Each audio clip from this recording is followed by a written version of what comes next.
The grand ballroom of This Ashworth Manor cannot had go never on. seen such We tension. must act Crystal now to chandeliers resolve this. cast dancing shadows across the marble floor as England's most prominent aristocratic families gathered for what was supposed to be a celebration of Lord Edward Ashworth's 60th birthday. The air was thick with expensive perfume, whispered conversations, and the weight of unspoken expectations. Lord Edward Ashworth stood at the center of it all, his silver hair perfectly styled, wearing a navy velvet dinner jacket that had been tailored by the finest craftsmen in London. For 40 years, he had been the head of one of England's oldest and wealthiest families, managing vast estates, charitable foundations, and business interests that spanned 3 continents. Tonight, however, felt different. There was something in his steel-gray eyes that suggested change was coming. Victoria Pemberton moved gracefully through the crowd, her emerald silk gown catching the light as she smiled and nodded at familiar faces. She had been Edward's companion for over 15 years, ever since his divorce from his first wife had been finalized. Victoria was everything society expected from a woman of her position: elegant, well-connected, and perfectly versed in the intricate dance of high society. Her family owned significant holdings in Scotland, and their union had always been seen as natural, even inevitable by those who moved in their circles. "Edward seems unusually quiet tonight," remarked Lady Margaret Thornfield to her husband as they observed the gathering from near the grand staircase. "One would think a man celebrating his birthday would appear more cheerful." Her husband, Sir James, adjusted his gold-rimmed spectacles and followed her gaze to where Edward stood speaking quietly with several business associates. "Perhaps he's simply feeling the weight of his years. 60 is a significant milestone for any man, especially one with his responsibilities." What they couldn't see from their vantage point was the subtle tension in Edward's jaw, the way his fingers drummed against his champagne flute, or how his eyes kept searching the crowd for someone who hadn't yet arrived. The evening had been planned months in advance, with every detail carefully orchestrated by the estate's event coordinator and Victoria herself. Yet Edward felt as though he were standing on the edge of a precipice, about to make a decision that would change everything. Eleanor Hartwell arrived fashionably late, as was her custom. Unlike the other guests who had arrived in chauffeur-driven Bentleys and Rolls-Royces, Eleanor had driven herself in a modest but well-maintained vintage Jaguar. She wore a simple black dress that somehow managed to look more elegant than the designer gowns surrounding her. Her dark hair was pulled back in a classic chignon, and she carried herself with the quiet confidence of someone who had nothing to prove to anyone. Eleanor worked as the director of the Ashworth Foundation, the family's charitable organization that focused on education and healthcare initiatives throughout the United Kingdom. She had started as a program coordinator 8 years ago, fresh from completing her master's degree in international development at Oxford. Her intelligence, dedication, and genuine passion for helping others had quickly elevated her to her current position. But it was something else entirely that had captured Edward's attention. Where Victoria embodied tradition and social expectations, Eleanor represented something different: authenticity, purpose, and a refreshing lack of pretension. She didn't care about appearing in society magazines or attending every fashionable event. Instead, she spent her days visiting schools in underprivileged areas, meeting with healthcare workers in rural communities, and developing programs that made real differences in people's lives. As Eleanor entered the ballroom, conversations seemed to pause momentarily. It wasn't because she was the most dramatically dressed or because she commanded attention through wealth or title. Rather, there was something magnetic about her presence, a warmth that drew people in. Even those who had never met her before found themselves wanting to know who she was. Edward's face transformed the moment he saw her. The polite but distant expression he had worn throughout the evening gave way to genuine warmth and something that looked remarkably like relief. He excused himself from his conversation and made his way across the room, navigating through clusters of guests with purpose. "Eleanor," he said as he reached her, taking her hands in his. "I was beginning to worry you wouldn't make it." She smiled up at him, and, for a moment, the rest of the room seemed to fade away. "I wouldn't miss your birthday, Edward. Though I have to say, this is quite a production. When you said you were having a small gathering, I didn't expect half of London's aristocracy to be here." Edward laughed, the first genuine laugh anyone had heard from him all evening. Victoria insisted on making it a proper celebration. "You know how she is about these things." As if summoned by the mention of her name, Victoria appeared beside them, her smile perfectly polished but not quite reaching her eyes. She had observed Edward's reaction to Eleanor's arrival, and While she maintained her composure, something cold flickered in her gaze. "Eleanor, how lovely that you could join us," Victoria said, her voice carrying the particular tone that upper-class English women used when being pointedly polite. "I was just telling Lady Pemberton about the wonderful work you've been doing with the foundation. Such admirable dedication to charitable causes."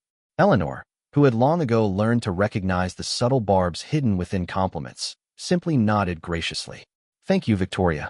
The work we're doing wouldn't be possible without the family's generous support." The three of them stood there for a moment, an invisible triangle of tension that seemed to pulse with unspoken emotions. Other guests began to notice the dynamic, conversations growing quieter as attention shifted toward the trio at the center of what was clearly more than just a polite exchange. Edward's eldest son, James Ashworth, approached with his wife Catherine. At 35, James had inherited his father's commanding presence, but lacked the older man's warmth. He had always been more comfortable with the business side of the family empire than with its charitable endeavors, and he viewed Eleanor with a mixture of respect and wariness.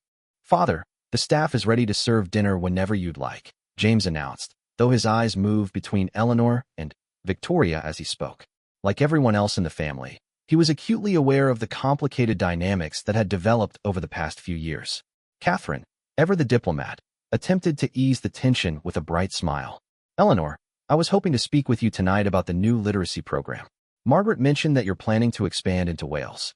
Before Eleanor could respond, the butler appeared at Edward's elbow with a discreet cough. "My lord, there's a telephone call for you. The caller says it's quite urgent." Edward frowned, clearly reluctant to leave. "Can it wait? This is hardly the time for business calls." "I believe it concerns the Morrison acquisition, sir. Mr. Chen from Hong Kong." The Morrison acquisition was a significant business deal that Edward had been personally overseeing for months. It involved purchasing a chain of luxury hotels throughout Asia, and the negotiations had been particularly delicate. Edward's frown deepened as he realized he would have no choice but to take the call. "I'll only be a few minutes," he said, looking directly at Eleanor rather than addressing the group as a whole. "Please don't let them start dinner without me." As Edward left the ballroom, the atmosphere shifted noticeably. Without his presence to anchor the dynamic, the tension between Victoria and Eleanor became more pronounced. Other guests began to drift closer, sensing that something significant was about to unfold. Victoria seized the moment to establish her position. She moved closer to Eleanor, her voice dropping to a tone that was meant to appear confidential but was still audible to those nearby. "You know, my dear, I've been thinking that perhaps it's time we discussed your future with the foundation," Victoria said, her words carefully chosen. "Edward has been under such tremendous pressure lately, what with the business expansions and family obligations. I worry that he's taking on too much, spreading himself too thin." Eleanor met Victoria's gaze steadily, understanding perfectly what was being implied. "Edward seems to manage his responsibilities quite well. The foundation has never been more successful or impactful." "Oh, I'm not questioning your competence," Victoria replied with a smile that was all sharp edges. "It's simply that Edward tends to become emotionally invested in his projects. Sometimes that can cloud his judgment about what's best for the family as a whole." The words hung in the air like a challenge. Several guests had stopped their own conversations entirely, no longer even pretending not to listen. Lady Margaret leaned closer to her husband, whispering urgently about the scandal that seemed to be brewing before their very eyes. Eleanor could feel the weight of dozens of stares, the expectation that she would either retreat gracefully or defend her position. She had faced similar moments before, times when her presence in Edward's life had been questioned or challenged, usually more subtly than this. But tonight felt different. Tonight, with Edward's birthday celebration as the backdrop, Victoria seemed to be forcing the issue to its conclusion. "I think," Eleanor said quietly but clearly, "that Edward is perfectly capable of making his own decisions about what's best for both his family and his charitable work. He's demonstrated remarkable judgment in both areas for many years." Victoria's carefully maintained composure slipped slightly, revealing a flash of something harder underneath. "Of course he has. But surely you understand that a man in his position has obligations that extend beyond personal preferences. There are expectations, traditions, responsibilities to consider." The implication was clear to everyone present. Victoria wasn't just talking about business decisions or charitable work. She was talking about Edward's personal life, about the future of the Ashworth family, and about Eleanor's place in it. James Ashworth stepped closer to the two women, his expression troubled. As Edward's heir, he understood better than anyone the complexities of balancing personal desires with family obligations. But he also knew his father well enough to recognize that pushing him toward a decision he didn't want to make could have consequences for everyone involved. "Perhaps this isn't the best time or place for such discussions," he suggested diplomatically. "It is father's birthday celebration, after all." But Victoria seemed determined to press forward. "I think Edward would appreciate knowing that we all have his best interests at heart, that we understand the difficult position he's been placed in."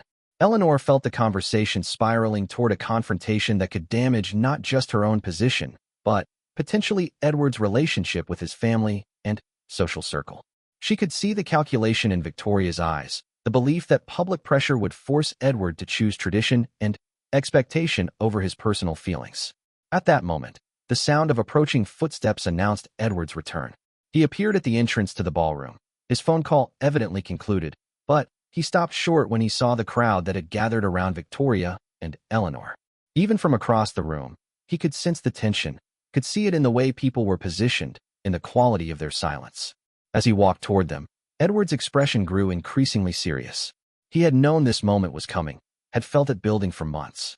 The careful balance he had maintained between his obligations and his heart was becoming impossible to sustain. Tonight, surrounded by everyone who mattered in his world, he would finally have to choose. The room fell silent as he reached the group, every conversation stopping as aristocrats and socialites alike waited to see how the evening's drama would unfold. Victoria smiled up at him with confidence, certain that social pressure and family expectations would carry the day. Eleanor simply waited, her expression calm but her eyes showing the vulnerability she usually kept hidden. Edward looked around at the faces surrounding them, recognizing the expectation, the hunger for resolution that seemed to pulse through the crowd. He had spent his entire life meeting expectations, fulfilling obligations, making choices based on what others thought was right or proper or advantageous for the family name. But, as he stood there, looking at Eleanor's quiet dignity and Victoria's calculated confidence, Edward realized that he had reached the point where he could no longer live his life according to other people's scripts. The weight of 40 years of obligation seemed to lift from his shoulders as he made his decision. The silence stretched on, becoming almost unbearable, until Edward finally spoke the words that would change everything. Edward's voice cut through the silence like a blade through silk. "I believe I owe everyone here an explanation," he began, his words carrying the authority of someone accustomed to command but tinged with something else, a vulnerability that few had ever heard from him before. Victoria's confident smile began to waver as she sensed that the evening was not unfolding as she had anticipated. The crowd around them pressed closer, drawn by the magnetic pull of unfolding drama among England's elite. Even the serving staff had paused in their preparations, sensing that something momentous was about to occur. "For too many years," Edward continued, his gaze moving across the assembled guests before settling on Eleanor, "I have made decisions based on what others expected of me rather than what my heart knew to be right. I have honored traditions and fulfilled obligations, often at the expense of my own happiness and authenticity." Lady Margaret clutched her husband's arm, her eyes wide with anticipation. This was exactly the sort of scandal that would be discussed in drawing rooms and private clubs for months to come. Sir James shifted uncomfortably, recognizing the gravity of what was about to unfold, but uncertain whether he should attempt to intervene. James Ashworth stepped forward, his concern for his father overriding his usual deference. "Father, perhaps this conversation would be better held privately. Your guests, my guests," Edward interrupted gently but firmly, "are here because they care about this family and its future.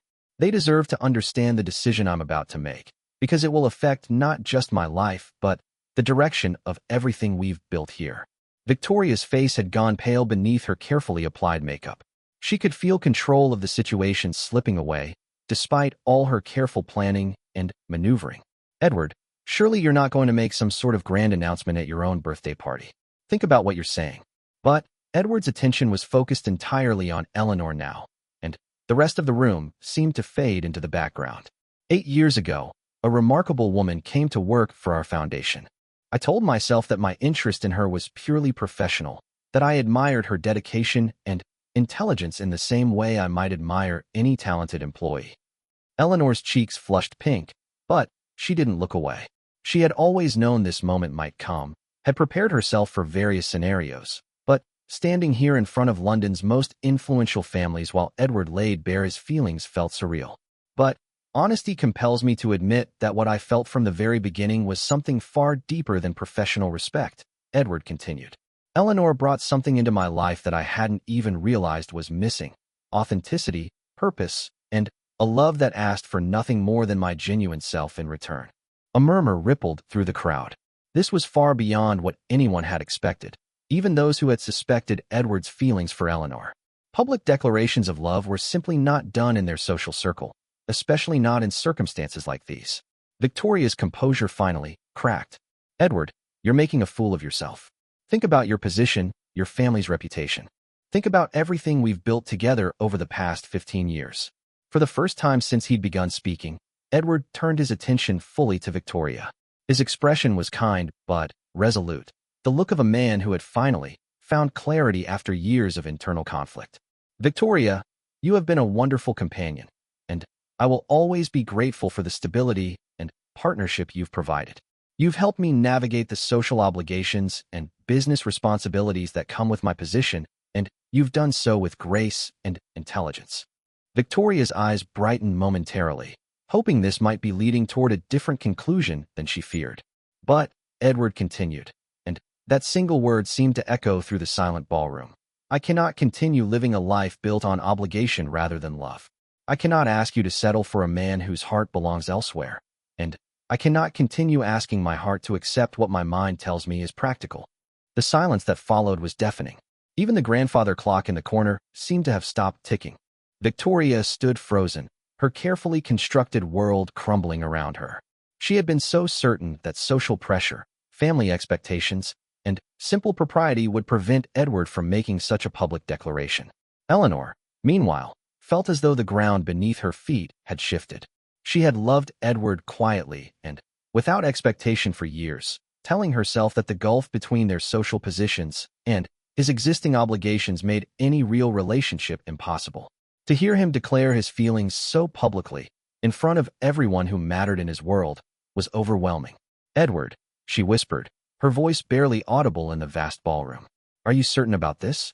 Once you say these things, there's no taking them back." He moved closer to her, close enough that only she could hear his next words. "I have never been more certain of anything in my life. I've spent months agonizing over this decision, weighing my obligations against my heart, trying to find some compromise that would honor both. But there is no compromise when it comes to love, Eleanor. There's only truth or deception, and I'm tired of living a deception." James Ashworth watched his father with a mixture of admiration and concern. He had always respected Edward's integrity and strength, but he also understood the practical implications of what was happening. The family's social standing, business relationships, and carefully maintained alliances could all be affected by this very public rejection of Victoria and declaration of love for someone considered beneath their social station. Catherine touched her husband's arm gently, recognizing his internal struggle. She had always liked Eleanor and had often wondered why her father-in-law seemed to maintain such distance from someone who clearly brought him joy. Now, watching the courage it took for Edward to speak his truth in front of their entire social circle, she felt a surge of respect for the older man.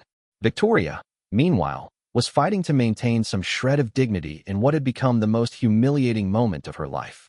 15 years of careful investment in what she had assumed would become marriage had just been publicly invalidated. The sympathetic looks she was receiving from other guests only made the situation worse. "I see," she said finally, her voice tight with suppressed emotion. "I suppose I should thank you for your honesty, even if your timing leaves something to be desired." Edward's expression softened with genuine regret. "Victoria, I never intended for it to happen this way. I had hoped to speak with you privately first, to find a way to transition that would be less painful for everyone involved. But circumstances forced your hand tonight." Victoria's tone carried a bitter edge. "Or perhaps you simply decided that public humiliation would ensure I couldn't argue or attempt to change your mind." "That's not fair, and it's not true," Edward replied firmly. "Tonight happened because I finally realized that postponing this conversation, trying to find a better time or a gentler way, was just another form of deception. There is no easy way to end a relationship, and there's no painless way to choose love over obligation." Eleanor stepped forward, her natural empathy overriding her own emotional turmoil. "Victoria, I want you to know that I never encouraged this. I never asked Edward to choose between us or tried to interfere with your relationship." Victoria's laugh was sharp and humorless. "How magnanimous of you.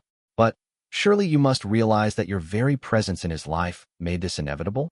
A man doesn't look at his employee the way Edward has been looking at you without consequences." The accusation hung in the air, and Eleanor felt the weight of dozens of stares as guests processed Victoria's implication. She could see some nodding in agreement, others looking scandalized at Victoria's bluntness, and still others watching with the detached interest of spectators at a particularly dramatic theater performance. "If my presence has caused pain or confusion, then perhaps I should resign from the foundation," Eleanor said quietly. "I never wanted to be the cause of family discord or social complications." "No." Edward's voice was sharp with sudden alarm. "Eleanor, don't you dare apologize for existing, for being who you are, or for bringing light into what had become a very dark existence.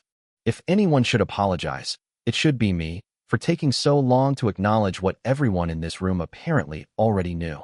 Lord Hamilton, one of Edward's oldest friends and business associates, finally broke his silence. "Edward, old man, perhaps we should all take a step back here. Emotions are running high, and decisions made in the heat of the moment are often the most honest decisions we ever make," Edward interrupted. "Hamilton, you've known me for 30 years. Have you ever seen me make an impulsive choice about anything truly important? Do you really think I would upend my life and potentially embarrass my family and friends without careful consideration?" Hamilton fell silent, recognizing the truth in Edward's words. Those who knew him well understood that Edward was methodical to a fault, someone who analyzed every angle before making significant decisions. If he was making this declaration now, it wasn't the result of momentary passion but of long and careful deliberation.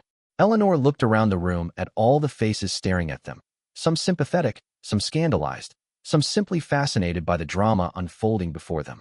She thought about her life before coming to work for the Ashworth Foundation, the quiet satisfaction she had found in her work, the simple pleasure of making a difference in people's lives without the complications of high society drama.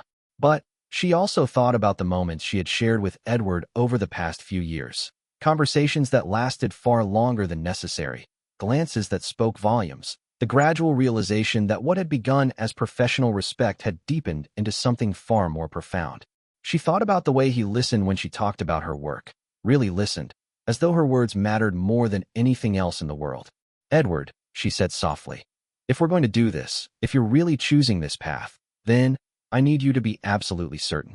Because once we step forward together, there's no protecting you from the consequences. People will talk, they'll question your judgment, they'll say terrible things about both of us." Edward smiled then, the first truly relaxed expression he had worn all evening. "My dear Eleanor, people have been talking about me my entire life. They've questioned my judgment, analyzed my decisions, and speculated about my motives since the day I inherited this title. The only difference now is that for the first time in 40 years, I'm about to make a decision based on what I want rather than what others expect." He took her hands in his, a gesture that sent another wave of murmurs through the crowd. "I choose you, Eleanor. I choose the way you make me laugh at myself, the way you challenge my assumptions, the way you see the world with such clarity and compassion. I choose the person I become when I'm with you over the person I've been expected to be for everyone else." Victoria stood perfectly still for a long moment, processing the finality of what had just occurred. Then, with the dignity that had been bred into her since childhood, she straightened her shoulders and lifted her chin. "Well then," she said, her voice steady despite the circumstances, "I suppose that settles the matter rather definitively." She turned to address the room at large, her social training taking over even in the midst of personal devastation. "I hope you'll all excuse me if I don't stay for dinner. I find I've rather lost my appetite." As Victoria walked toward the exit, her heels clicking against the marble floor with military precision, the crowd parted before her. Some guests looked sympathetic, others appeared embarrassed to have witnessed such a personal moment, and a few seemed simply grateful that they weren't the ones at the center of such drama. Just before reaching the door, Victoria paused and turned back to look at Edward and Eleanor, who remained standing together in the center of the ballroom. "I hope you'll both be very happy," she said, and despite the circumstances, her words carried what sounded like genuine emotion. "Edward, you are a good man who deserves love. I just wish you had found the courage to admit that years ago." With that, she was gone, leaving behind a room full of people struggling to process what they had just witnessed, and a couple standing in the center of it all, finally, free to acknowledge what had been growing between them for years. The silence that followed Victoria's departure stretched uncomfortably long. Edward and Eleanor remained standing together in the center of the ballroom, acutely aware of the dozens of pairs of eyes fixed upon them. The weight of expectation hung heavy in the air as England's social elite struggled to process what they had just witnessed. Lady Margaret was the first to break the silence, her voice cutting through the tension with the particular authority that came from decades of navigating high society drama. "Well," she announced to no one in particular, "I certainly wasn't expecting that level of entertainment this evening." Her comment seemed to release the spell that had held the room captive. Conversations began to resume, though they were conducted in hushed tones and accompanied by meaningful glances toward Edward and Eleanor. The social machinery of damage control and gossip distribution began to churn into motion. James Ashworth approached his father and Eleanor, his expression carefully neutral. As the heir to the Ashworth legacy, he understood better than anyone the potential ramifications of what had just occurred. The family's reputation, business relationships, and social standing could all be affected by this very public rejection of convention. "Father," he said quietly, "perhaps we should consider postponing dinner. Give our guests time to process what's happened."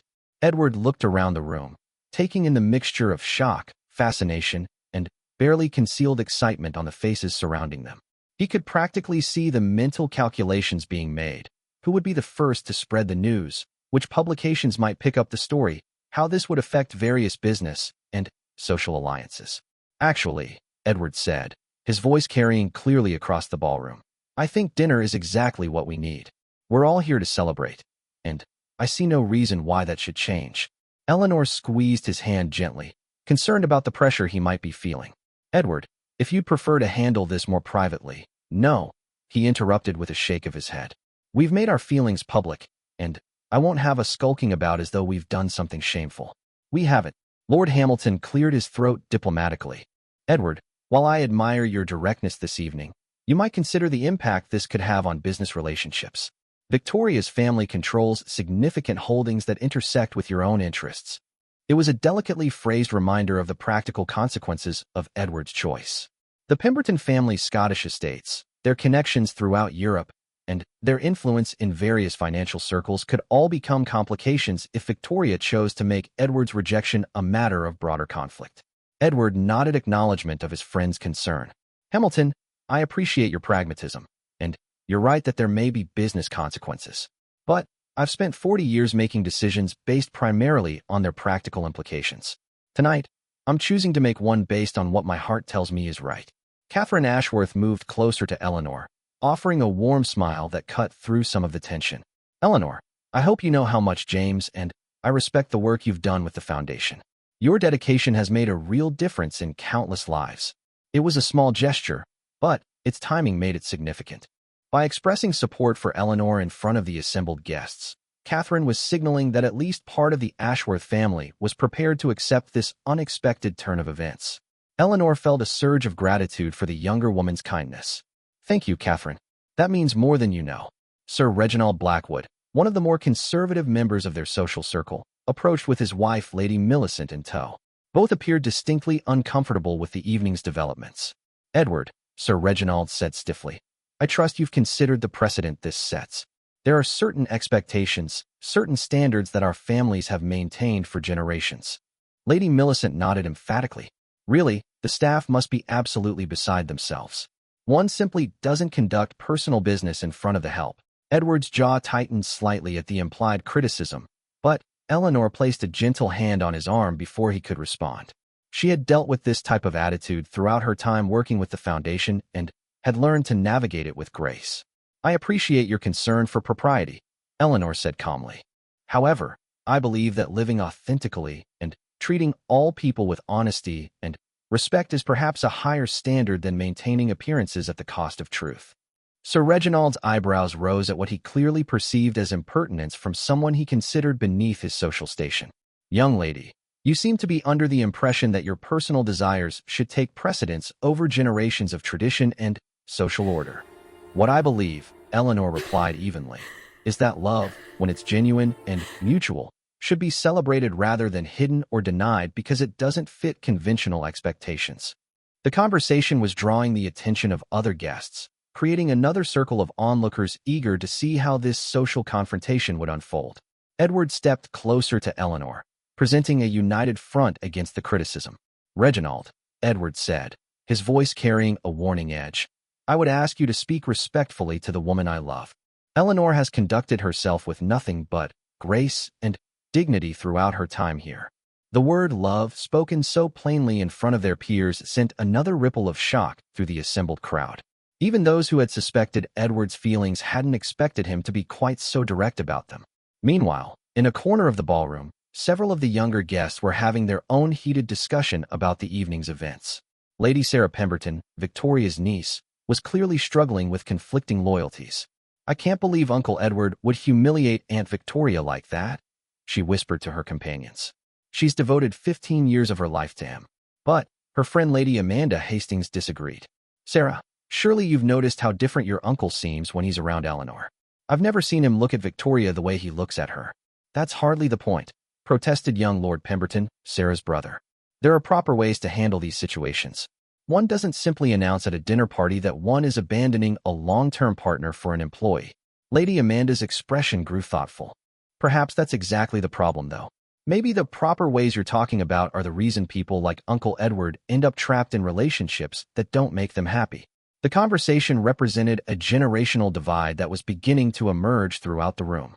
Older guests were generally horrified by Edward's breach of social protocol, while some of the younger attendees found themselves unexpectedly moved by his courage to choose love over obligation. Back at the center of the drama, Edward was beginning to realize the full scope of what he had set in motion. The reactions of his peers ranged from supportive to scandalized, with most falling somewhere in the middle, fascinated by the drama but uncertain about its social implications. Eleanor, observing the various conversations and reactions swirling around them, began to feel the weight of what accepting Edward's public declaration would mean for both their lives. She thought about her quiet cottage on the outskirts of London, the simple pleasure she took in her work, the freedom from social obligations and expectations that had defined her adult life. Edward, she said quietly, perhaps we should discuss this privately. There are so many things to consider. The only thing I need to consider, Edward interrupted, is whether you feel the same way I do. Everything else is just logistics. She looked up into his eyes, seeing the vulnerability beneath his confident exterior. This man who commanded business empires and charitable foundations, who moved through social circles with the ease of someone born to privilege, was standing before her asking for nothing more complicated than love returned. I do feel the same way, she admitted softly. I have for a very long time. But, Edward, love doesn't exist in a vacuum. We have to think about your family, your responsibilities, the impact this could have on the foundation's work, all of which we'll figure out together, Edward said firmly. Eleanor, I've spent my entire adult life managing responsibilities and considering impacts. Tonight, I'm asking you to take a leap of faith with me. Not because it's practical or socially acceptable, but because it's real and true and worth fighting for. James Ashworth had been listening to this exchange with growing concern, not about his father's happiness, but about the potential consequences for the family name and business interests. He approached them again, this time with a more serious expression. Father, I need to speak with you privately. There are matters we need to discuss before this goes any further. Edward's expression hardened slightly. He could hear the implication in his son's voice, the suggestion that this decision was something that needed family approval or could somehow be managed or contained. James, if you're about to tell me that you disapprove of my choice or that you think I should reconsider for the sake of the family reputation, then I would ask you to remember that I've spent 40 years putting the family's interests ahead of my own. I think I've earned the right to one decision based purely on my personal happiness. The tension between father and son was palpable, representing yet another layer of complexity in an already complicated situation. James clearly felt torn between respect for his father and concern for the family standing. It's not about disapproval, James said carefully. It's about making sure you've considered all the ramifications. Victoria won't simply disappear quietly. Her family has significant influence, and they may choose to make this personal rejection a matter of broader conflict. Eleanor felt a chill at the implication. She had always known that her relationship with Edward should it ever become public, would create complications. But she hadn't fully considered the possibility that it might become a source of ongoing social or business warfare. James is right to be concerned, she said, looking at Edward with new worry in her eyes. Perhaps we should take some time to think through the best way to handle this situation. But Edward shook his head decisively. No more delays, no more careful planning, and strategic considerations. Eleanor, I've waited too long already to tell you how I feel. I won't let fear of consequences keep me from finally living honestly. The conversation was interrupted by the arrival of the butler, who approached Edward with his characteristic discretion despite the unusual circumstances surrounding him. My lord, the butler said quietly, Cook is asking whether you'd like to proceed with dinner service, given the changes to this evening's guest list. Edward looked around the ballroom, taking in the clusters of conversation, the mixture of excitement and scandal in the air, and the woman standing beside him who had somehow managed to maintain her dignity throughout this very public upheaval. Yes, he said with newfound resolve. We'll proceed with dinner exactly as planned. Tonight is still a celebration, after all. As if responding to some unspoken signal, the various conversations throughout the ballroom began to quiet as guests prepared to move to the dining room. But the undercurrent of tension and excitement remained, with everyone understanding that the evening's events would be discussed and analyzed for months to come. Eleanor took Edward's offered arm, feeling as though she were stepping across a threshold from which there would be no return. Whatever happened next, their lives had been irrevocably changed by the choices made in the past hour. As they walked toward the dining room, leading their guests from one chapter of the evening into the next, neither Edward nor Eleanor could have predicted how the story would continue to unfold. The grand dining room of Ashworth Manor had never hosted a more charged gathering. As guests filed in from the ballroom, the atmosphere crackled with unspoken tension and barely contained excitement. The long mahogany table, set with generations of inherited crystal and silver, seemed to gleam under the soft light of the chandelier as conversations resumed in hushed, urgent tones. Edward and Eleanor were seated together at the head of the table, a seating arrangement that would have been scandalous under normal circumstances but now served as a bold declaration of the evening's new reality. Eleanor found herself acutely aware of every movement, every glance, every whispered comment that rippled through the assembled guests. Lady Margaret, seated to Eleanor's right, leaned over with what appeared to be maternal concern. My dear, I do hope you understand what you're getting yourself into. Being part of Edward's world involves far more than most people realize. Eleanor met her gaze steadily, recognizing both genuine concern and subtle warning in the older woman's words. Lady Margaret, I've worked closely with this family for 8 years. I believe I understand the complexities involved. Working with the family and becoming part of it are entirely different matters, Lady Margaret replied with a meaningful glance around the table. There are expectations, obligations, social requirements that most people find overwhelming. Across the table, Lord Hamilton was engaged in a similar conversation with Edward, though his approach was more direct. Edward, I've known you long enough to speak plainly. Victoria's family won't take this public humiliation lightly. They have connections throughout Europe, significant business interests that intersect with yours. Edward cut a piece of his salmon with deliberate precision before responding. Hamilton, I appreciate your concern, but I made my decision with full awareness of potential consequences. Some things are worth the risk. But is Miss Hartwell prepared for what those consequences might include? Hamilton pressed. Social ostracism, constant scrutiny, business retaliation? It's one thing to make a romantic gesture, quite another to live with the aftermath. Eleanor, who had been listening to both conversations simultaneously, set down her fork and addressed the table at large. Her voice carried clearly in the sudden quiet that fell over the dining room. I think everyone here is wondering the same thing, she said with calm dignity. Whether I understand what I'm accepting by allowing Edward to make this public declaration of his feelings. All conversation stopped entirely. Even the serving staff paused in their duties, sensing that another significant moment was about to unfold. The truth is, Eleanor continued, I've spent years watching Edward navigate the pressures and expectations that come with his position. I've seen how every decision is scrutinized, every relationship analyzed for its social and political implications. I understand that choosing to be with him means accepting that our personal happiness will always be subject to public judgment. Lady Millicent Blackwood could no longer contain herself.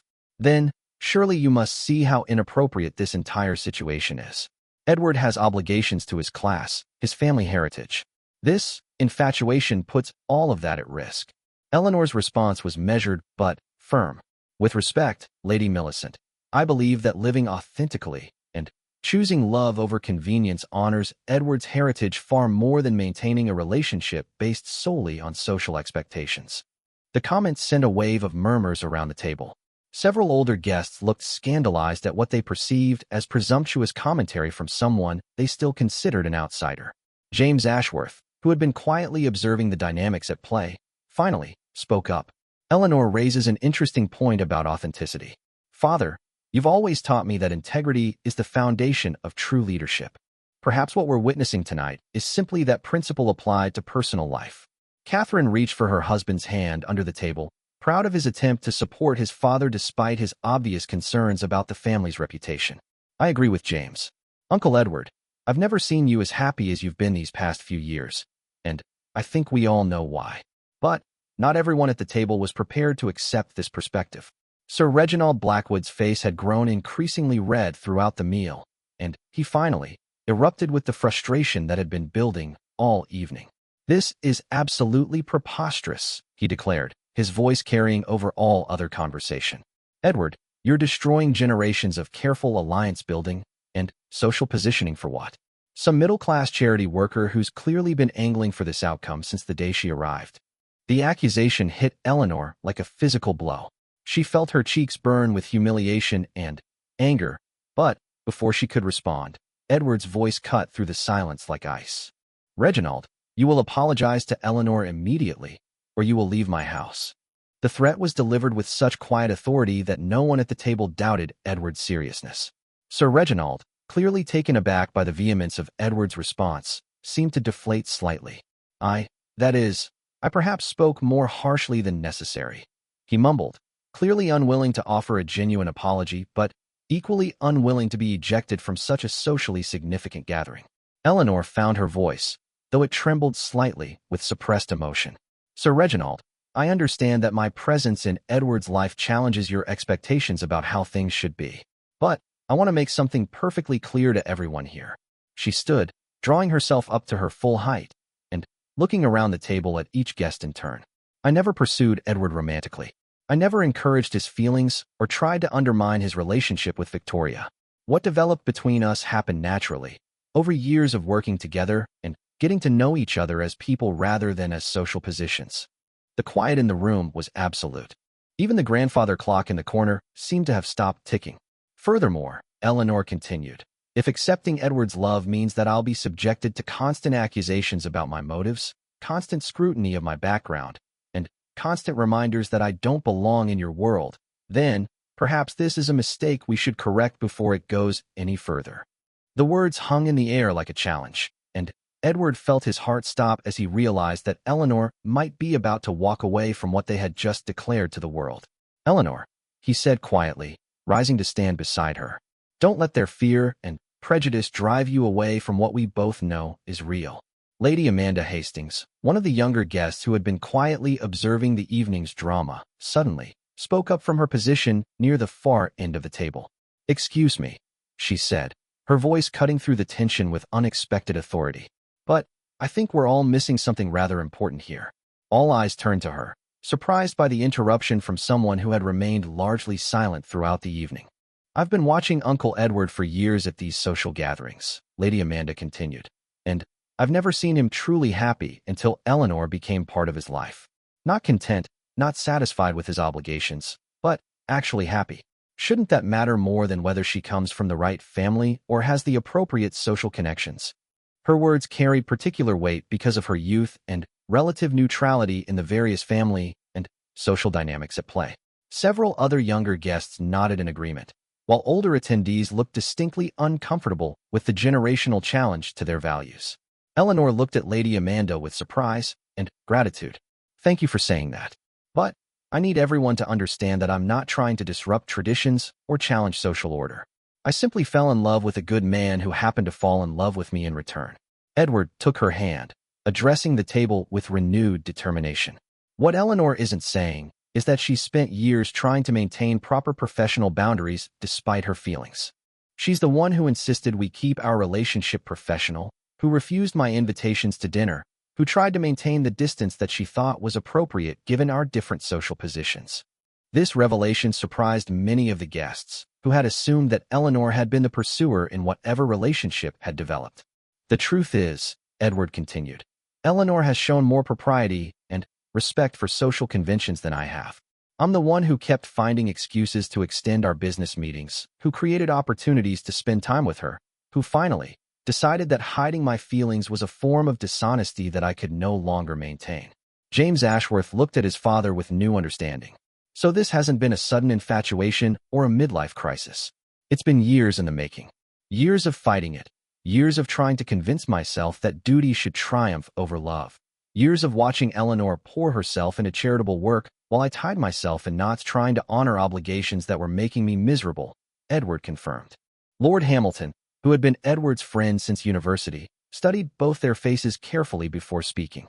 Edward, if what you're saying is true, if this has been building for years while you try to maintain your relationship with Victoria, then perhaps the real question isn't whether you should be with Eleanor, but why you waited so long to acknowledge what everyone else could see. The comment shifted the entire dynamic of the conversation. Instead of questioning Edward's judgment, Hamilton was suggesting that the delay in acting on his feelings had been the real mistake. Catherine seized the moment to offer her support more explicitly. Uncle Edward, Eleanor, whatever challenges come from this decision, you have James's and my full support.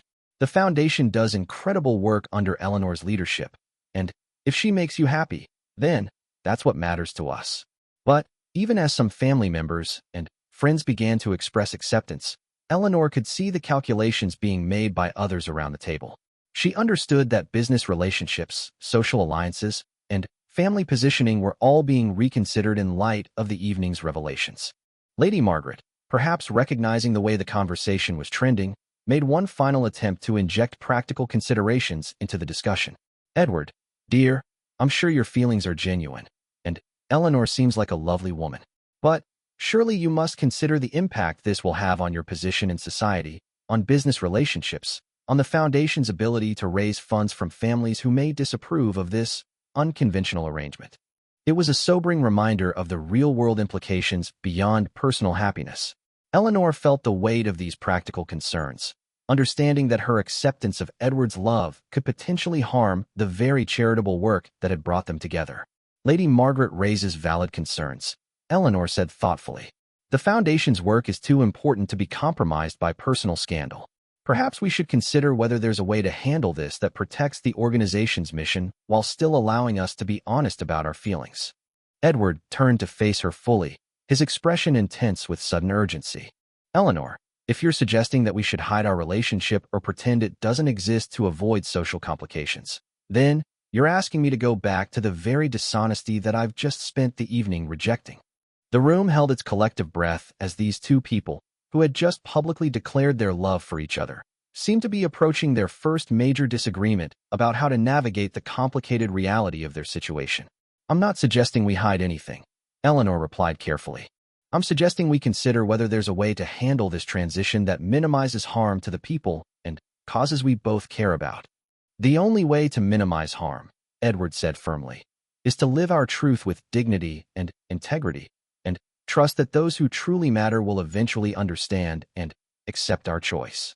As the conversation reached this critical juncture, with love and practical considerations seeming to pull in different directions, neither Edward nor Eleanor could have anticipated how the evening would ultimately resolve. The tension in the dining room had reached its peak when an unexpected interruption changed the entire trajectory of the evening. The butler appeared at Edward's shoulder with a discreet cough, carrying a silver tray with a sealed envelope. My lord, this just arrived by special courier. The gentleman said it was extremely urgent and couldn't wait until morning. Edward frowned, accepting the envelope with obvious reluctance. The entire table watched as he broke the seal and read the contents, his expression shifting from annoyance to surprise to something approaching relief. What is it? Eleanor asked quietly, concerned by the range of emotions that had played across his face. Edward looked up from the letter, his eyes moving around the table before settling on Eleanor. It's from Victoria. She's withdrawing from London society for an indefinite period. She's decided to spend time at her family's estate in Scotland, and she's asked that I not contact her directly. He paused, reading further into the letter. She also says that she wishes us well, and that she hopes we'll both find the happiness that eluded her in our relationship. The announcement sent another wave of surprise through the assembled guests.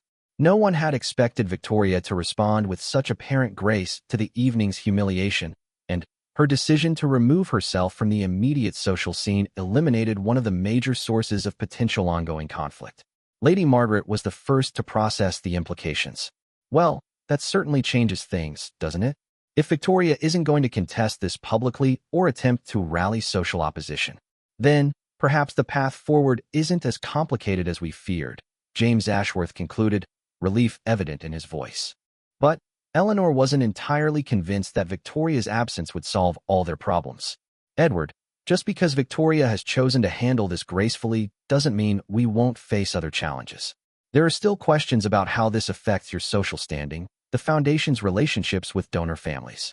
Lord Hamilton, who had been quietly contemplating the evening's developments, suddenly straightened in his chair with an expression of dawning realization. Actually, he said slowly, I think we may have been approaching this entire situation from the wrong angle. All attention turned to him as he continued. Edward, what if the social response to tonight's events isn't as negative as we've been assuming? What if there are people in our circle who have been waiting for someone to choose authenticity over obligation? Lady Amanda Hastings immediately supported his observation. Lord Hamilton is right. I know several couples in our generation who are struggling with exactly this issue, feeling trapped between family expectations and personal happiness. What Uncle Edward did tonight could actually be seen as courageous rather than scandalous. Catherine nodded enthusiastically. Amanda's right.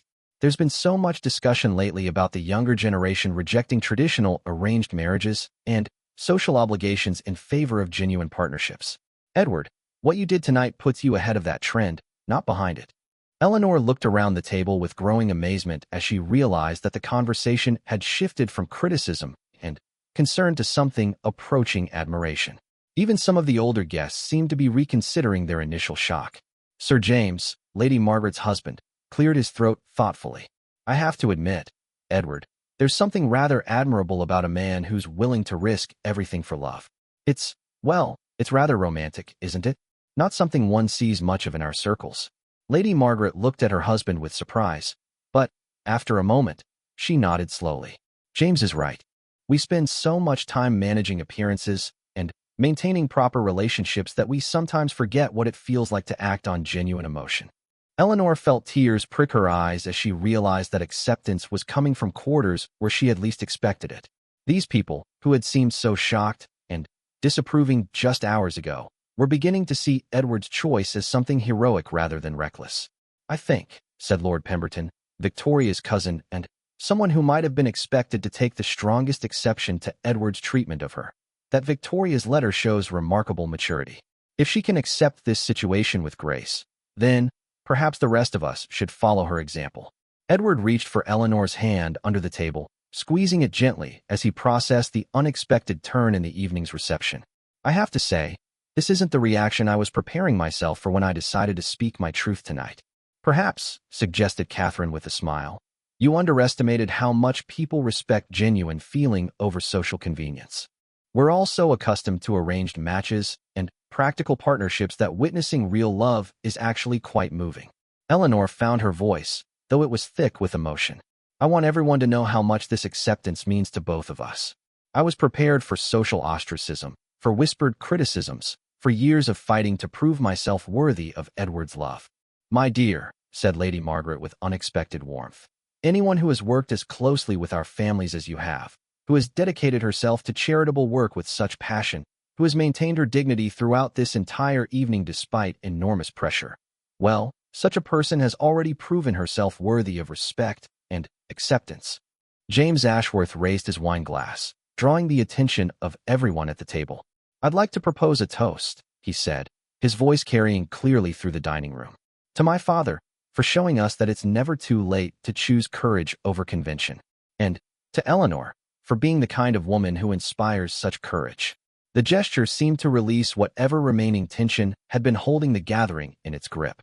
Glasses rose around the table as guests joined in the toast, and Eleanor felt as though she might collapse from the relief and gratitude flooding through her. To Edward and Eleanor, the table chorused, and the sound seemed to echo through the manor with the weight of acceptance and blessing. As glasses were lowered and conversations resumed, Eleanor leaned closer to Edward, speaking quietly enough that only he could hear. "Edward, I can hardly believe this is real. An hour ago, I was afraid we were about to destroy everything. Your relationships, my position, the foundation's work. Now it feels as though we've somehow been given permission to be happy." Edward's smile was radiant as he replied, "Perhaps that's what happens when you finally stop trying to manage everyone else's reactions and simply trust in the truth of what you feel." The evening continued with a warmth and energy that no one could have predicted when it began. Business relationships that had seemed threatened were reframed as strengthened by Edward's demonstration of integrity. Family dynamics that had appeared strained were revealed to be more resilient than anyone had imagined. As the dinner wound down and guests began to prepare for their departures, many approached Edward and Eleanor individually to offer private words of support and encouragement. Even Sir Reginald Blackwood, who had been so critical earlier, managed a grudging acknowledgement that perhaps there was something to be said for following one's heart. Lady Amanda lingered after most of the other guests had left, approaching Eleanor with obvious admiration. "I hope you don't mind my saying so, but watching you handle this evening has been absolutely inspiring. You never lost your composure, never responded to criticism with defensiveness, never allowed anyone to diminish your dignity." Eleanor hugged the younger woman warmly. "Thank you, Amanda. Your support meant more than you know, especially when it came from someone of your generation. I think you may represent the future of how these situations are handled." As the manor finally grew quiet, Edward and Eleanor found themselves alone in the library, where a fire had been lit to ward off the evening chill. They sat together on the sofa where they had shared so many professional conversations over the years, but everything felt different now. "Eleanor," Edward said softly, taking her hands in his, "I need you to know that what happened tonight was the most terrifying and liberating experience of my life. When I saw you walk into that ballroom, I knew I couldn't continue pretending that my feelings for you didn't exist." She looked into his eyes, seeing the vulnerability and hope that he had hidden for so long. "Edward, I've loved you quietly for years, telling myself that it was impossible, that the differences in our positions made any real relationship unthinkable. Tonight, you gave us permission to stop hiding from ourselves and each other." "So what happens now?" Edward asked.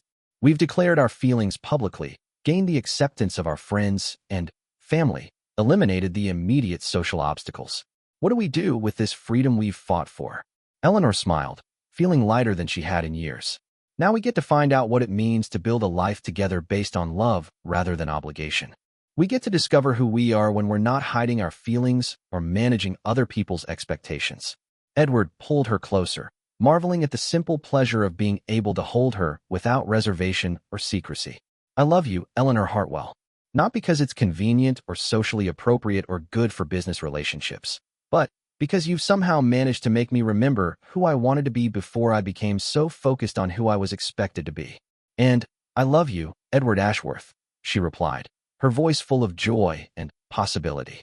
"For your integrity, your kindness, your willingness to risk everything for the sake of truth. For making me believe that love really can triumph over obligation when we have the courage to choose it." Outside, London glittered in the darkness, unaware that within the walls of Ashworth Manor, two people had finally given themselves permission to choose love over everything else that had seemed so important just hours before. The morning would bring new challenges and adjustments as they learned to navigate their relationship in the full light of public knowledge and acceptance. But tonight, in the quiet warmth of the library where their love had grown slowly and secretly for so many years, Edward and Eleanor simply held each other and marveled at the courage it had taken to finally speak their truth. They had chosen each other over convention, love over obligation, authenticity over appearance. And as the fire crackled softly in the grate and the grandfather clock marked the passage of time, they began to plan a future that was finally, completely, their own.